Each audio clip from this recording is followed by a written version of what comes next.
Welcome back to another episode of Beyond the Sold Sign Real Estate Unplugged. We are your favorite hosts and realtors, Lauren and Naya. And we are so happy you are back with us for another week. Let's get into this listener's message.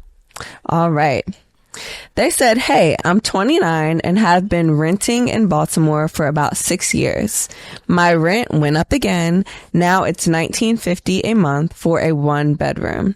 I've been thinking about buying, but I'm nervous about committing. My credit's decent and I've saved around $12,000. Everyone says owning is better than renting, but I don't want to be house poor or stuck if I want to move. How do I know if buying is the right move for me right now? That's a great question. That is a great question. So they're in Baltimore, which already is an affordable market. Yeah, for sure. Their rent is $19.50 and they have saved $12,000. Do you think they're ready to buy? They got credit decent. I do. I mean, decent credit. Put some numbers to it, some like real life numbers. Based on what they're saying, okay, so credit's decent. What is a decent credit? What is that? Is that like I would prefer, honestly, for it to be like a 680, so that if you're a first time home buyer, which this person is, then they would be able to tap into some of the first time home buyer program. Yeah. Cause anything under that, it's kind of hard to do. But anyway, credit's decent. So let's say you're at least at a 680 and you saved around $12,000. So if their rent is $1,950 right now, and they probably want to keep it in that range, they're probably looking at a house. What do you think? How much? If they want to stay, let's say around 2,000, they could probably do 250. Yeah. Maybe.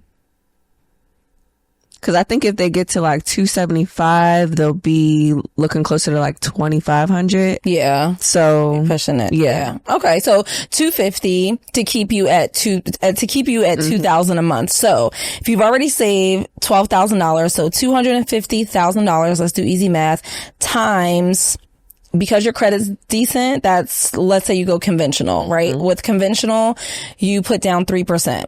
So 250 times 3%, that's 7,500. Okay, bet. So you already got your down payment. There they go. Got your down payment. Now, what some buyers really don't know is that you got to make sure you have your closing costs in addition to that. So let's add another 3% on top of that. So altogether, you're coming in 6%.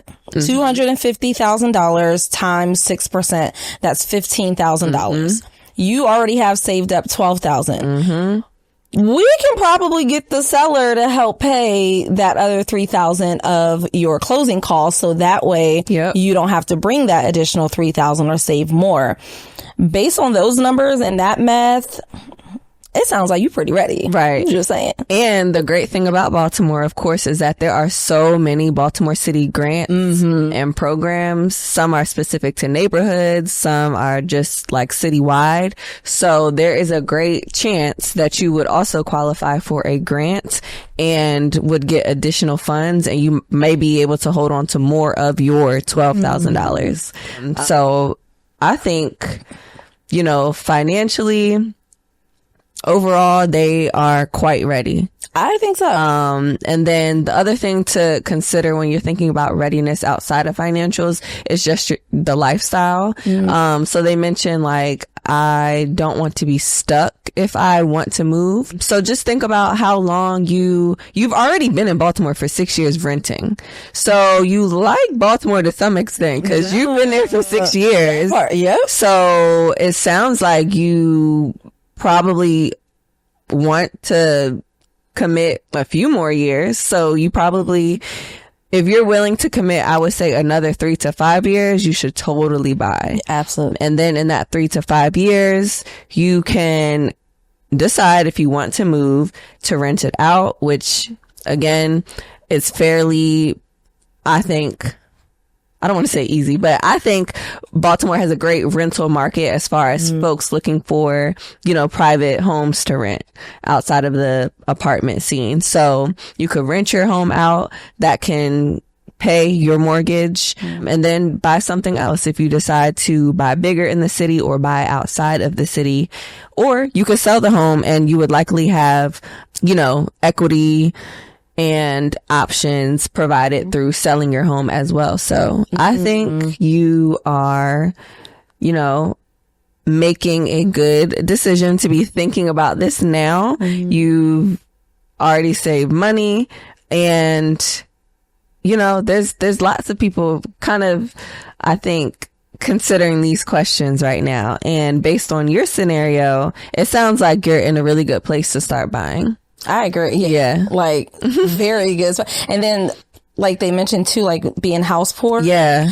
But it's kind of like you won't be. Like even if you get a pre-approval letter and it says, hey, you're approved for $400,000 because you make good money, don't spend that. Like only spend the amount that you're comfortable with where you will not be house poor. We want to make sure that you are not in that situation. And most home buyers feel the exact same way. Hey, am I going to be house poor? Am I emotionally ready to do this? And you are. And like Naya said, if you're planning to be in the Baltimore area for the next, or whatever area you're in, 3 to 5 years, oh my gosh, like you're going to have enough equity to do what you want to do and buy something else, because this is also your first home, right? Forever home. So first, not forever. So just remember that. Yeah. And if you're comfortable paying the $19.50 for a 1-bedroom, what you're doing in buying a home is swapping out the price of your rent just to the price of the mortgage. So remember, if we're talking about $2,000 a month, give or take, maybe a little bit more, you're getting in Baltimore a home that is 2 to 3 bedrooms for about that same price that you're already paying in rent. So house poor, I think you're going to be, I won't say house rich, but like you're going to be walking into much more space and, opportunity for about the same price that you're already paying in rent.